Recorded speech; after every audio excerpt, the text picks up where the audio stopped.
હવે આપણે વાત કરવાની છે એક પરિમાણીય પેટીમાં રહેલા કણ માટેની સમજૂતી કે એક્ઝેક્ટ એક પરિમાણીય રહેલા પેટીના કણ જે છે આપણે એના માટે ધારણા કરવાની છે.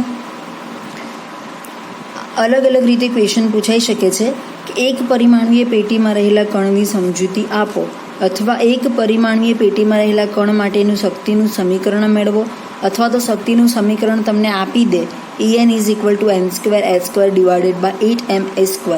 આ પ્રમાણેનું શક્તિનું સમીકરણ તમને તારવવાનું પૂછાઈ શકે. તેના માટે આપણે સમજૂતી વિસ્તારથી જોઈએ છીએ કે શ્રોડિંજર સમીકરણનો ઉપયોગ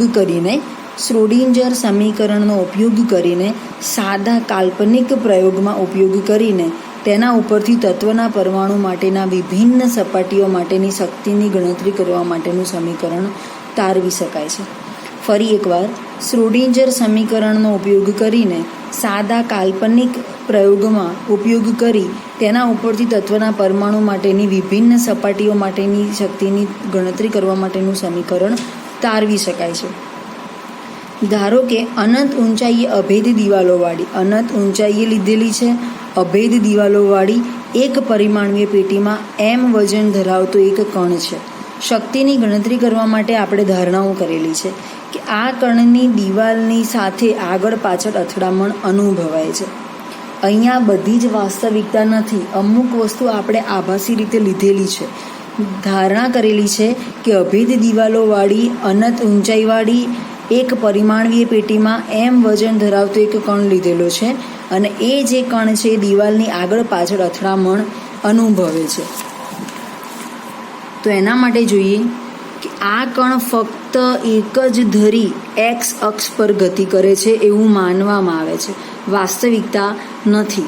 કણની દિવાલ સાથેની અથડામણ દરમિયાન શક્તિનો વ્યય થતો નથી. વાસ્તવમાં કોઈ પણ અથડામણમાં શક્તિનો વ્યય થાય, પણ અહીં એવું બતાવ્યું છે કે કણની દિવાલ સાથેની અથડામણમાં શક્તિનો વ્યય થતો નથી. એટલા માટે કુલ શક્તિ અચળ રહે છે. પેટીની દિવાલની લંબાઈ x બરાબર 0થી લઈ અને x બરાબર a એકમ જેટલી છે. આ કણ ઉપર દર્શાવેલી પેટીમાં સતત ગતિ કરે છે અને કણની પેટીમાંની સ્થિતિ શક્તિનું મૂલ્ય v જે છે એ 0 લીધેલું છે, જ્યારે પેટીની બહાર સ્થિતિ શક્તિનું મૂલ્ય જે છે એ અનંત છે. પેટીની દિવાલો અનંત ઊંચાઈથી કલ્પેલી હોવાથી કણ પેટીની બહાર જઈ શકે નહીં. આપણે એ પેટીની રચના અહીંયા જોવાની છે કે ધારો કે આ એક અનંત ઊંચાઈવાળી પેટી લીધેલી છે જેમાં કણની અંદર x બરાબર 0થી લઈ અને x બરાબર a સુધીની લંબાઈ જોવા મળે છે. અંદર રહેલા કણની કુલ શક્તિ અચળ છે. અહીંયા u બરાબર 0થી લઈ અને u બરાબર ઇન્ફિનિટી સુધીની એની ઊંચાઈ છે. કણની સ્થિતિ શક્તિ જે છે v બરાબર 0 લીધેલી છે. બહારની સ્થિતિ શક્તિ જે છે એ અનંત લીધેલી છે. તો આવો એક આભાસી પેટીની અંદર આવો એક વાસ્તવિક કણની આપણે રચના કરી છે, જ્યારે પેટીની બહાર સ્થિતિ શક્તિનું મૂલ્ય અનંત છે. પેટીની દિવાલો અનંત ઊંચાઈની કલ્પેલી હોવાના કારણે કણ પેટીની બહાર જઈ શકશે નહીં. એટલા માટે કણ પેટીની બહાર મેળવવાની જે સંભાવના છે 0 છે, જ્યારે પેટીમાં તે એકમ થશે. હવે શ્રોડિંજરનું s અક્ષ માટેનું જે સમીકરણ છે એ નીચે પ્રમાણે છે. શ્રોડિંજર સમીકરણ વિશે આપણે પહેલાં પરિચિત થયેલા છીએ. તો જેટલા અક્ષ હોય એ પ્રમાણે એનું શ્રોડિંજર સમીકરણ તમે x y z એમ ત્રણેય કાર્ટેશિયન નિયમ પદ્ધતિ માટે મેળવી શકો છો. અહીંયા આપણે ખાલી x અક્ષ માટે લખેલું છે d² sin divided by dx² plus એ રીતે તમારે y અક્ષ માટે લેવું હોય તો d² sin divided by dy². એ રીતે z અક્ષ માટે લેવું હોય તો d² sin divided by dz² લખવાનું છે. પણ અહીંયા આપણે x અક્ષ માટે કામ કરી રહ્યા છીએ એટલે d² sin divided by dx² plus 8π² m divided by h² e minus v sin is equal to 0. તો આ આપણું શ્રોડિંજર સમીકરણ છે. હવે આ સમીકરણની અંદર સ્થિતિ શક્તિ v બરાબર 0 છે એવું આપણે દર્શાવી દીધું છે.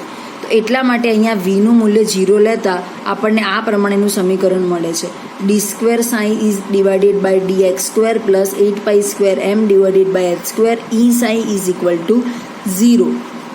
આ જે સમીકરણ છે એમાં આ જે સમીકરણ છે એને જ્યારે જમણી બાજુ લાવવામાં આવે ત્યારે ઋણ નિશાની મળે છે.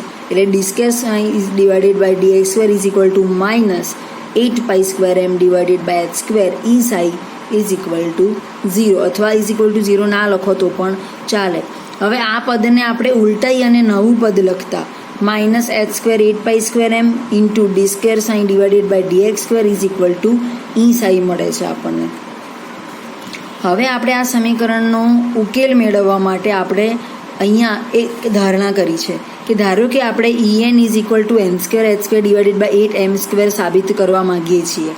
એના માટે આપણે a sine theta plus b cos થીટાનો આપણે ઉપયોગ કરવાનો છે. તો અહીંયા આના પહેલાં આપણે આ સમીકરણ લખવાનું છે કે a sine theta plus b cos theta. એના પછી sine is equal to a sine theta માટે આપણે 2πx divided by lambda plus b cos theta માટે આપણે આ મૂલ્ય લેવાનું છે. તો આપણે થીટા બરાબર 2πx લેમ્ડા લેવાનો છે અને 2πx is divided by lambda is equal to આપણે એની કિંમત 0 લેવાની છે.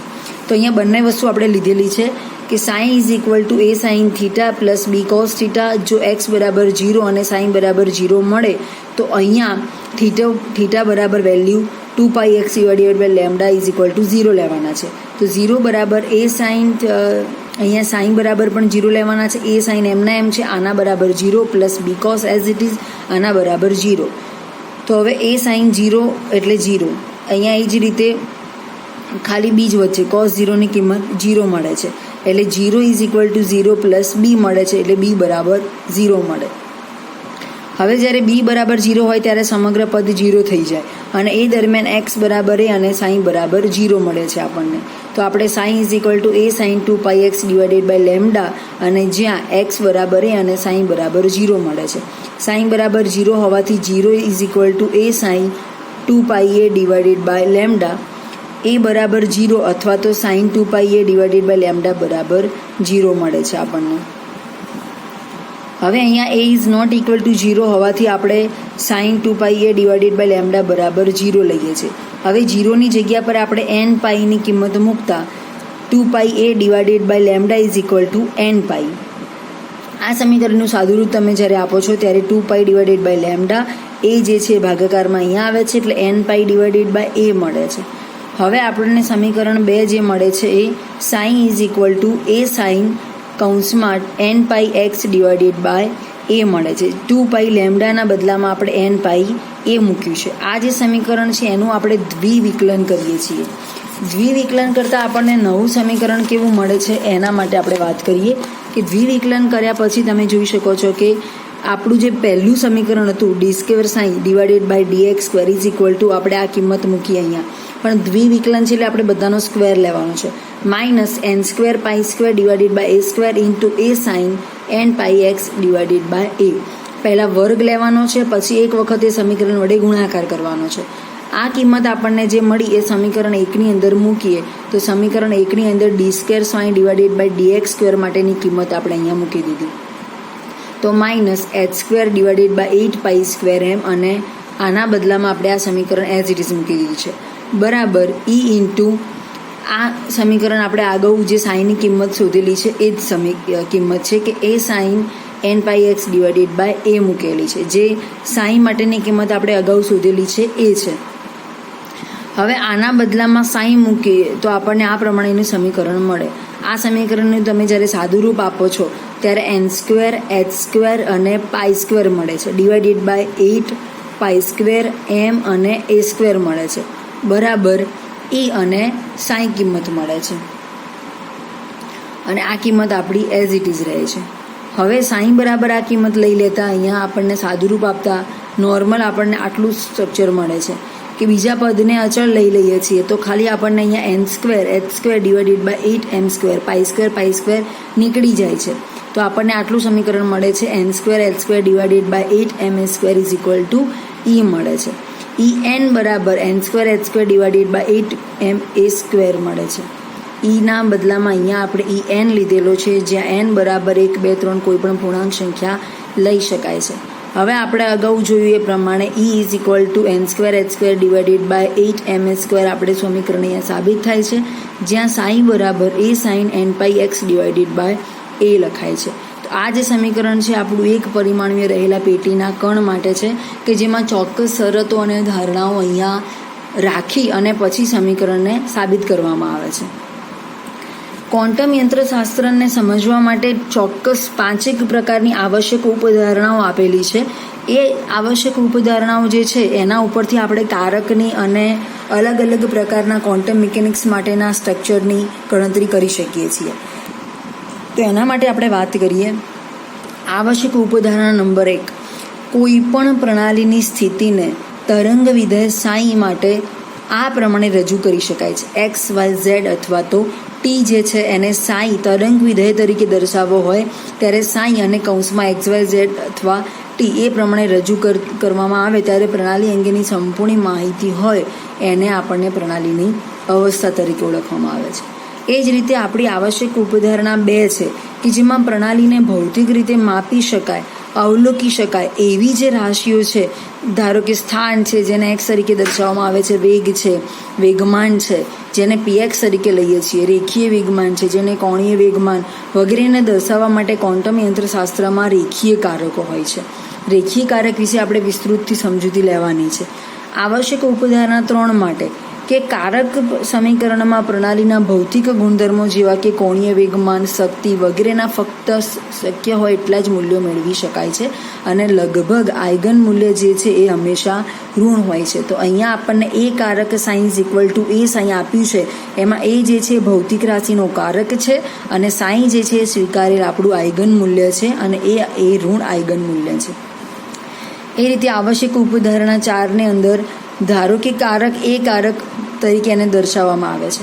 હવે પ્રણાલી ઉપર લાગુ પાડી તરંગ વિધેય સાઈને આપણે જ્યારે વ્યાખ્યાયિત કરવું હોય ત્યારે આ એ કારક માટેનું સરેરાશ મૂલ્ય મેળવી શકાય છે. તો એ કારક માટેનું સરેરાશ મૂલ્ય મેળવવા માટે સાઇન સ્ટાર એ કારક અને સાઈ, એમાં સાઇન સ્ટાર એ કારક સાઈ d3r માટેનું સમીકરણ આપણને આ પ્રમાણે મળે છે કે સંકલન સાઇન સ્ટાર એ કારક સાઈ dt / સંકલન સાઇન સ્ટાર સાઈ dt એ પ્રમાણે આપણને એનું સરેરાશ મૂલ્ય એ કારક માટે તમે મેળવી શકો છો. એ જ રીતે આપણી આવશ્યક ધારણા 5 ની અંદર એઝ ઇટ ઇઝ કે તરંગ વિધેય જે પ્રણાલીની અવસ્થાને રજૂ કરે છે જે સમય સાથે બદલાય છે, સમય પર આધારિત હોય એવા શ્રોડિંજર સમીકરણ દ્વારા એને રજૂ કરી શકાય છે. તો -IH/2π d સાઈ જેમાં 3 કાર્ટેશિયન નિયમ પદ્ધતિ પ્રમાણે x, y, z અને સમય t લેવામાં આવે છે /dt = h Sai x, y, z અને t તરીકે લખવામાં આવે છે. તો અહીંયા E સાઈ = h સાઈ જે છે શ્રોડિંજર સમીકરણ માટે આપણે અગાઉ આ સમીકરણને તારવેલું છે, જેમાં h સાઈ માટે આપણને આ કિંમત મળે છે. તો E સાઈ = h સાઈ ટૂંકમાં લખાય છે. h સાઈ માટે આપણને જે કિંમત વિગતવાર મળી છે -IH/2π d Sai x, y, z t/dt. તો એને તમે આ પ્રમાણે પણ E સાઈ = h સાઈના સંદર્ભમાં પણ લખી શકો છો. ક્વોન્ટમ યંત્રશાસ્ત્ર પ્રમાણે આપણે જે આ એચ કારક છે, હેમિલ્ટોનિયન કારક છે, હાઇડ્રોજન પરમાણુ માટેના કારકો છે એ વિગતવાર રેખીય કારક, લાપ્લાસિયન કારક, કમ્પ્યુટર કારક વગેરે કારકોને આપણે વિગતવાર જોવાના છે. ચોક્કસ કારક એટલે શું, કારક કેવી રીતે કાર્ય કરે છે, કયા પ્રકારની ક્રિયાવિધિ આપે છે એને આપણે વિગતવાર નેક્સ્ટ લેક્ચરમાં સમજીશું.